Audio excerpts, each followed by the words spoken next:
Let's continue our review for the Unit 1 lecture exam in astronomy by talking about atoms and spectra. So in our previous review, we talked about what light was. Well, now we want to talk about what is causing the light in the first place, and it has to do with what the atoms are doing. So we need to have an understanding of how atoms work. So here are our lesson objectives.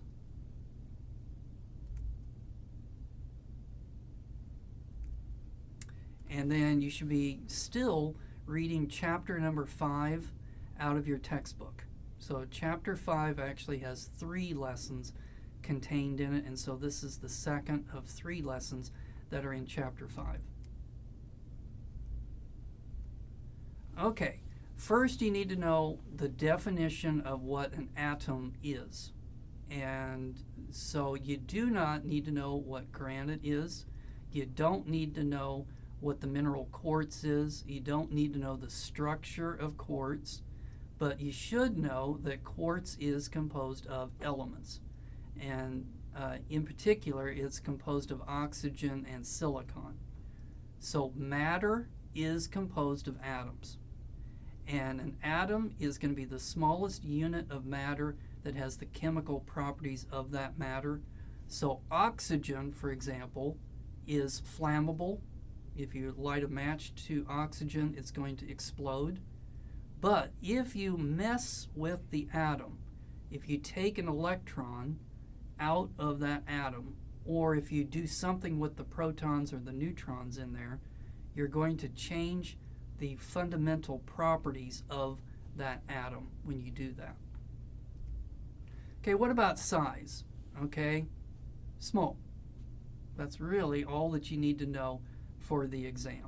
It's so small that if you were to take a single atom and try to look at it through a conventional microscope that they have in biology, you wouldn't see anything. Now we have come up with special kinds of microscopes called an electron microscope, which allows us to actually see individual atoms. But for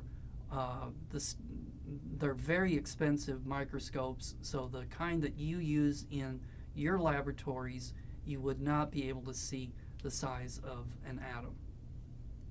Okay, what about the mass of an atom? The mass of an atom, again, is incredibly small.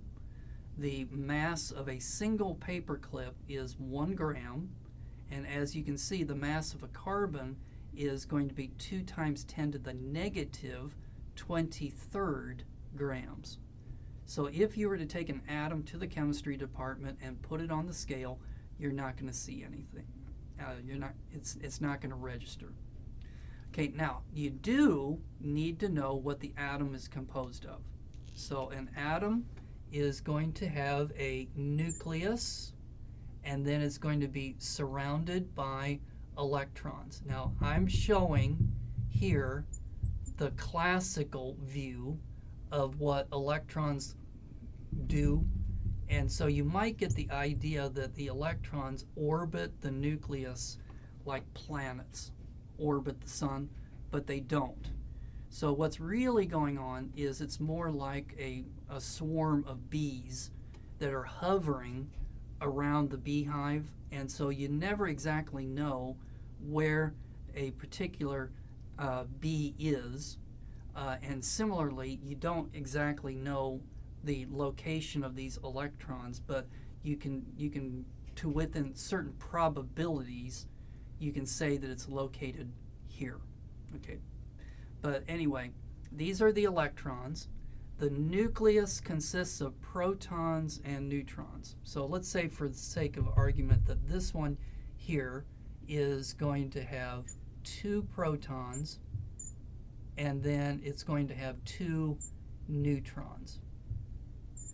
So the proton and the neutron are roughly the same size, but they are much bigger than what the electron is. You also need to know the charges. So the electrons are negatively charged, protons are positively charged. Protons are positively charged, and then the neutrons are neutral. So these two things, they have zero electrical charge to them. So you do need to know all of that for the exam. Okay, then what is it that holds this thing together? It's going to be electricity. The thing that holds a planet in its orbit around a star is going to be gravity. And so here is the classical formula for gravity that you should be familiar with. Depends on the mass of the planet, depends on the mass of the star, depends on the distance between them. Well, there is a similar formula in electricity, and it depends on the charge, Q, of the electron, and it depends on the charge of the nucleus, and then it also depends on the distance between them. And so that is the force of electricity that's going to hold that electron in its orbit around the nucleus. Now, having said that, you don't need to know about the formula for the force of electricity, but you do need to know its electrical forces. Opposites attract. So a positive charge and a negative charge are going to attract each other.